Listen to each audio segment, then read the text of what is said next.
آپ کے بیان کو سننے کے لیے، آپ کا دیدار کرنے کے لیے۔ میں زیادہ دیر آپ کے درمیان حائل نہیں ہونا چاہتا ہوں، اور میں بہت ہی ادب اور احترام کے ساتھ حضرت والا سے میں درخواست کرتا ہوں کہ اپنے بیان سے ہم تمام سامعین کو مستفید فرمائیں۔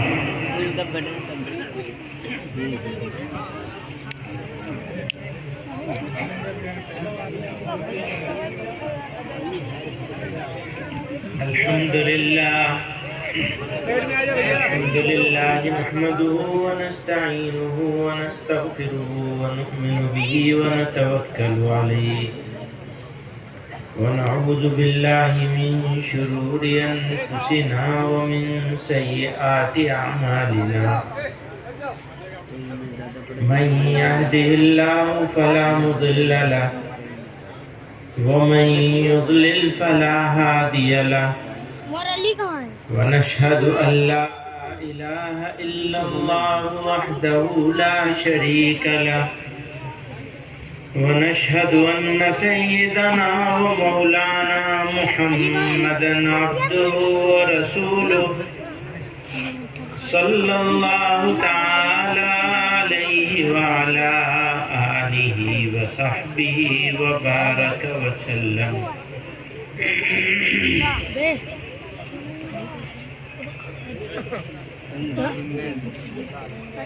اس علاقے کے معزز علماء کرام، طلباء عزیز، نوجوان ساتھیوں اور بزرگوں، میرے لیے گولڈن اپرچونٹی، سنہرا موقع ہے آپ لوگوں کے بیچ میں اس خوبصورت مجلس میں جو قرآن کریم کی نسبت سے منعقد کی گئی ہے۔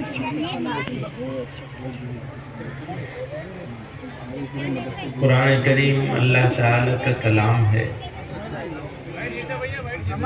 اور اس کی خصوصیات میں سے ایک بڑی خصوصیت یہ ہے کہ یہ قلم اور کاغذ کے ذریعے محفوظ نہیں بلکہ لوگوں کے سینوں میں محفوظ ہے۔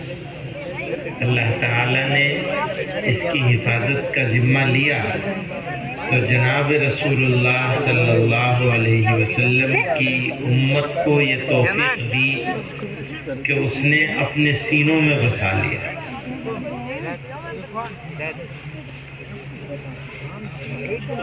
اقوام تو اور بھی ہیں، مذاہب بھی ہیں، کچھ کتاب والے بھی ہیں، ان کی کتابیں بھی ہیں۔ انبیاء میں بہت سے انبیاء کو صحائف دیے گئے، اللہ نے ذمہ نہیں لیا تھا تو ان میں ملاوٹ ہو گئی،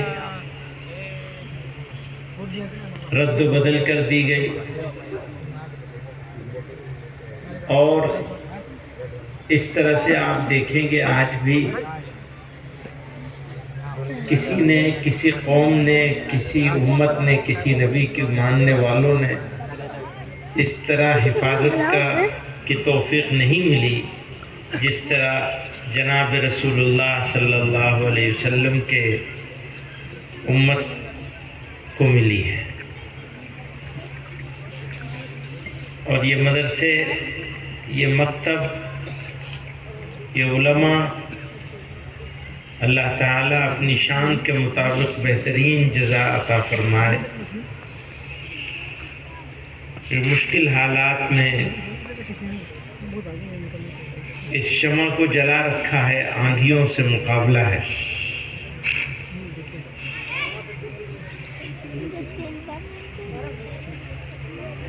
اور اللہ نے چاہا تو یہ مقابلہ جاری رہے گا انشاءاللہ، ختم نہیں ہوگا۔ اور جب ختم ہونے کا وقت آئے گا تو سمجھ لو قیامت آئے گی، اس سے پہلے تو ختم نہیں ہوگا انشاءاللہ۔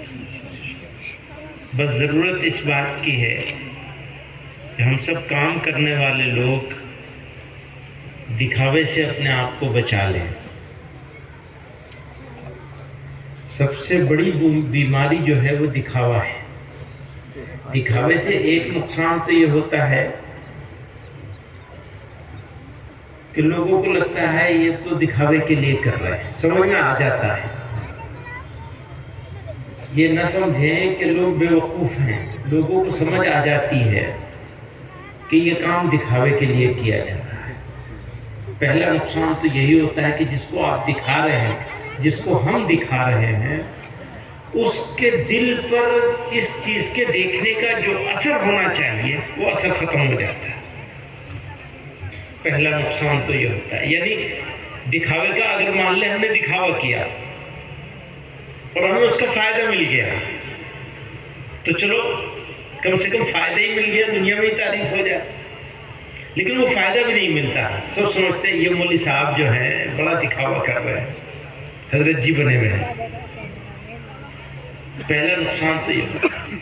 دوسرا نقصان یہ ہوتا ہے کہ محنت ضائع ہو جاتی ہے، اس لیے کہ جہاں قبول ہونا چاہیے وہاں دکھاوے کی چیز کی قبولیت وہاں کیسے ہوگی؟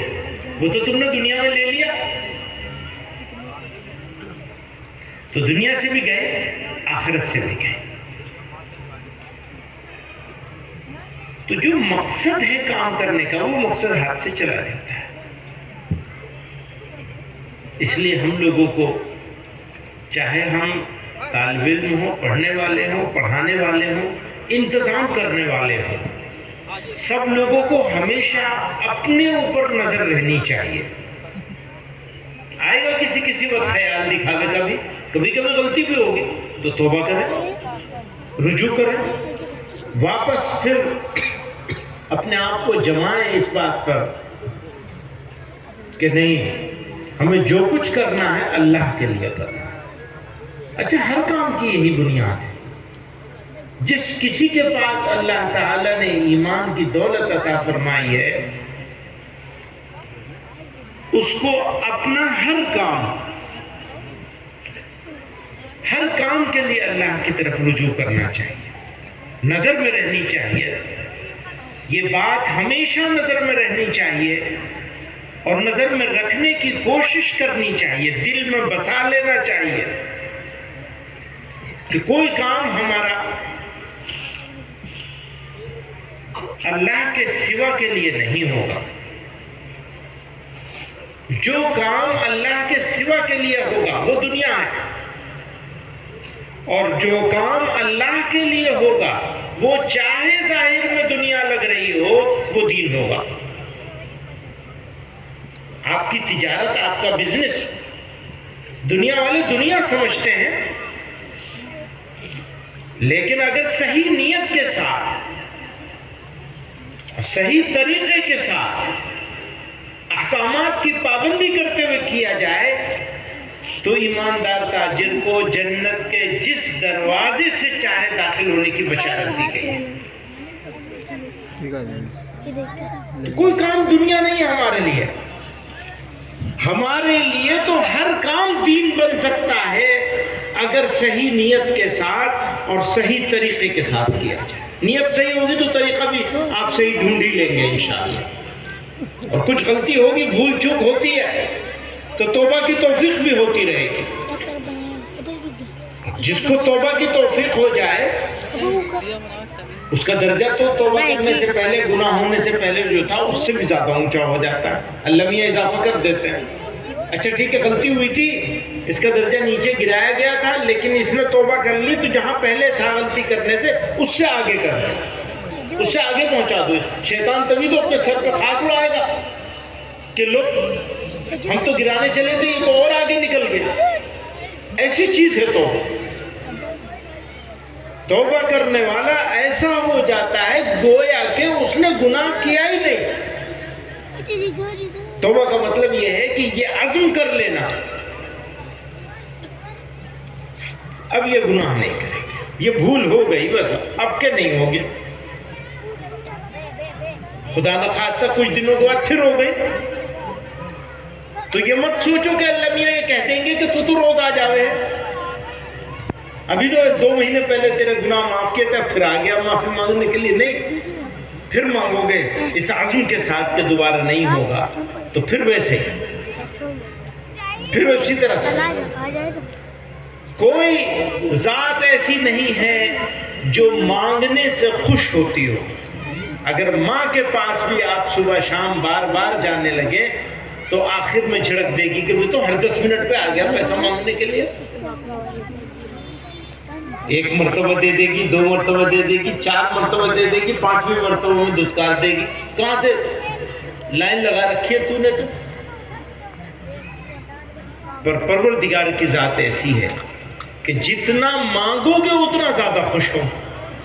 اچھا میرے بندے نے مجھے یاد کیا, مانگنے کے لیے یاد کیا ٹھیک ہے, لیکن یاد کیا مجھے, میرے بندے نے مجھے یاد کیا, اس کے اوپر پروردگار عالم کو خوشی ہوگی. ہے نا شاندار بات. ہاں اسے کہتے ہیں آم کے آم گٹھلیوں کے دام. ایک تو آپ مانگیں گے تو عطا کیا جائے گا, آپ مانگیں گے تو عطا کیا جائے گا. دعا کرنا, توبہ کرنا, دعا کرنا. جب آدمی توبہ کرتا ہے تو ساتھ میں دعا بھی کرتا ہے. دعا کے طریقے سے ہی توبہ کری جاتی ہے. راستہ وہی ہے, اللہ میاں کے سامنے ہاتھ پھیلا دے بندہ, مجھ سے یہ غلطی ہو گئی. اچھا غلطی سب سے ہوتی ہے, حفاظت کا وعدہ صرف انبیاء کرام کے ساتھ, غلطی تو سب سے ہوتی ہے, کوئی پاک نہیں غلطیوں سے. کسی سے چھوٹی ہوتی ہے, کسی سے بڑی ہوتی ہے. تو اللہ والے کون ہیں؟ اللہ والے وہ ہیں جو غلطی کر کے غلطی پر جمے نہیں رہتے بلکہ توبہ کر لیتے ہیں. وہی اللہ والے ہوتے ہیں. جو غلطی نہیں کرے وہ نہیں ہوتا, غلطی کر کے غلطی پہ جم نہ جائے, جو جمع رہے غلطی پر اپنی اور ڈٹ جائے اور یہ کہے جی یہ تو غلط ہے ہی نہیں, سب کر رہے ہیں تو ہم نے بھی کر لیا, اگلا ہوگا پھر کریں گے.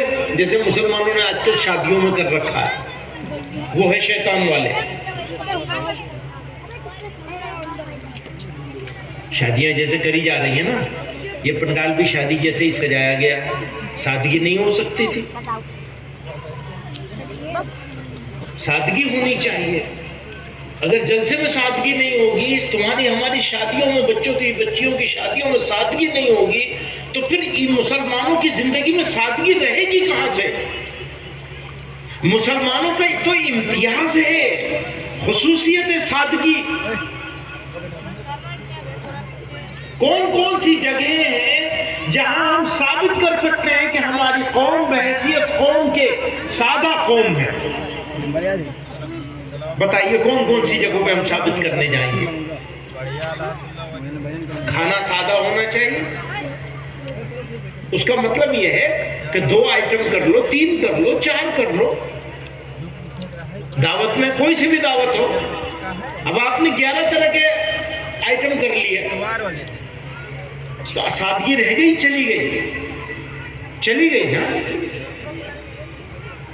آپ نے پنڈال سجا لیا تو سادگی رہ گئی, چلی گئی. دیکھنے میں اچھا لگتا ہے, ہو سکتا ہے پیسہ بھی اتنا ہی لگاؤ جتنا سادہ رکھنے میں لگتا. کئی مرتبہ ایسا ہوتا ہے مدرسے کا جلسہ ہو رہا ہے, قرآن کی نسبت سے ہو رہا ہے, تو پنڈال والے نے کہا اجی تم پیسہ جو چاہے دے دیو, میں اپنے حساب سے سجاؤں گا. یہ بھی ہو سکتا ہے, کوئی ضروری نہیں کہ انہی لوگوں نے کیا ہو جان بوجھ کر. میرے کہنے کا صرف اتنا سا مطلب ہے کہ بدلاؤ باہر سے نہیں آئے گا, بدلاؤ اندر سے آئے گا. اگر ہم نہیں بدلیں گے تو زمانہ کیوں بدلے گا؟ چلے تو ہیں ہم زمانے کو بدلنے کے لیے, ارادہ تو ہمارا یہ ہے کہ زمانہ بدل جائے, ہمارے ساتھ چلنے لگے, ہماری بات سمجھنے لگے اور سمجھ کر ہماری بات ماننے لگے. یہی تو ہماری ذمہ داری ہے.